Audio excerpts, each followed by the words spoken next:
जंतर मंतर घटनेच्या निषेधार्थ सांगलीत हजारोंचा एल्गार. धर्मेंद्र प्रधान यांच्या राजीनाम्याची मागणी.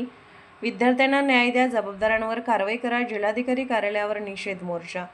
दिल्लीतील जंतर मंतर येथे विद्यार्थ्यांवर झाल्याचा आरोप असलेल्या लाठीमाराच्या निषेधार्थ केंद्रीय शिक्षण मंत्री धर्मेंद्र प्रधान यांच्या राजीनाम्याच्या मागणीसाठी आज सांगलीत भव्य निषेध मोर्चा काढण्यात आला. या मोर्चाला सर्व स्तरातील नागरिकांचा उत्स्फूर्त प्रतिसाद मिळाला. विश्रामबाग चौकातून सुरू झालेला हा मोर्चा जिल्हाधिकारी कार्यालयापर्यंत काढण्यात आला. मोर्चामध्ये विविध समाज घटकातील तरुण, महिला, ज्येष्ठ नागरिक, शालेय व महाविद्यालयीन विद्यार्थी मोठ्या संख्येने सहभागी झाले होते.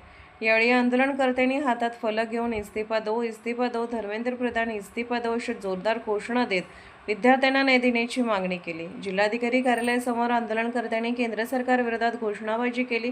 विद्यार्थ्यांवरील कथित लाठीमाराची निष्पक्ष चौकशी करून जबाबदारांवर कठोर कारवाई करावी अशी मागणी यावेळी करण्यात आली. मोर्चाची सांगता राष्ट्रगीताने करण्यात आली. शांततेत पार पडलेल्या या आंदोलनात सहभागी झालेल्यांनी विद्यार्थ्यांच्या प्रश्नांकडे शासनाने गांभीर्याने लक्ष द्यावे अशी मागणी केली. तसेच आंदोलन शांततापूर्ण पार पाडण्यासाठी सहकार्य केल्याबद्दल सांगली पोलिसांचेही आभार व्यक्त करण्यात आले.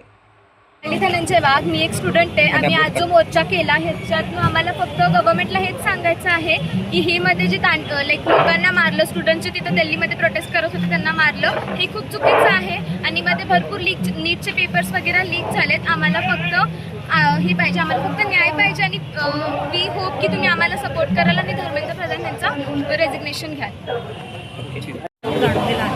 तर प्रक्षोभ त्यांच्यामध्ये हाच गोष्टीचा आहे की जे पण एज्युकेशनल रिफॉर्मसाठी त्यांनी त्यांचं मत मांडलेलं आहे. आणि हे एज्युकेशनल रिफॉर्म्स किंवा आत्तासुद्धा जे आंदोलनासाठी आणि उपोषण मोडण्यासाठी जे सरकार डील करणार आहे ते पारदर्शकतेनं व्हावं, सर्व जनतेसमोर या गोष्टींची चर्चा व्हावी किंवा त्यांना यामध्ये अकाउंटेबिलिटी दिसली पाहिजे. कारण आत्तापर्यंत कोणत्याही गोष्टीसाठी म्हणजे आपल्या युवा शक्तीला आणि येणाऱ्या देशाच्या भविष्याला ज्या पद्धतीनं दुर्लक्षित केलं गेलं की बाब आम्हा कोणाला मान्य नाही आहे, ना या फेडरेशन हेडला मान्य आहे. आणि त्यामुळं सर्वजणांनी आज जो दाखवलेला प्रतिसाद आहे हाच आवाज आहे जो आम्हाला दिल्लीपर्यंत पोहोचला पाहिजे.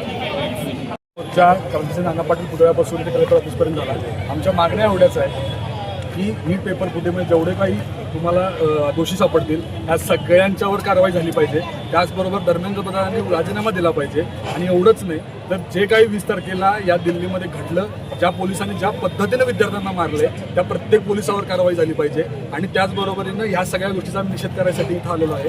आम्हाला धर्मेंद्र प्रधानांचा राजीनामा हा झालाच पाहिजे. त्याचबरोबर महाराष्ट्रामध्ये TET पेपर फुटी झाली, त्यामुळे महाराष्ट्र शिक्षण मंत्र्यांचा देखील राजीनामाची मागणी आम्ही निकाल करतोय. आणि याचा आम्हाला लवकरात लवकर न्याय मिळेल. या आंदोलनादरम्यान ज्या ज्या विद्यार्थ्यांचे गुन्हे दाखल झालेले आहेत, चुकीचे आणि खोटे गुन्हे दाखल केले आहेत, हे सगळे गुन्हे या विद्यार्थ्यांच्यावरून मागं घ्यावं. तुम्ही विद्यार्थ्यांच्या जीवाशी आणि भविष्याशी खेळू नये असं आम्ही सरकारला विनंती करून सांगायला इथं आलो.